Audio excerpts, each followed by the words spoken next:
সকালবেলা ঘুম থেকে উঠে সোজা ঘর থেকে বাহির হয়ে যায়, অথচ ঘুম থেকে উঠে একটা দোয়া পড়ো, আলহামদুলিল্লাহিল্লাযী আহিয়ানা বা'দামা আমাতানা ওয়া ইলাইহিন নুশুর। দোয়াটা আমরা যারা পারি না আমরা মুখস্থ করে নিব। সমস্ত প্রশংসা আল্লাহর জন্য, যিনি আমাকে নিদ্রা দিয়েছেন এবং কি আবার পুনরায় নিদ্রা থেকে জাগ্রত করেছেন। সমস্ত প্রশংসা তার জন্য। আল্লাহ তো চাইলে আপনাকে আমাকে নিদ্রার ভিতরে মৃত্যু দিয়ে দিতে পারতো, আর সকালবেলা উঠার শক্তি নাই।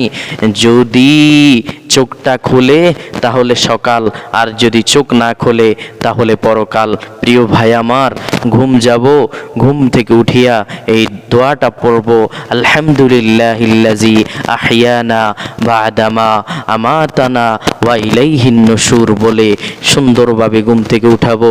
বিছানাগুলা পরিষ্কার করে সুন্দরভাবে গুছিয়ে রাখবো, গুছিয়ে সুন্দরভাবে ওযু কইরা নামাজ আদায় করব, ফজরের নামাজ আদায় করব, সালাত দিয়া দিনটাকে শুরু করব।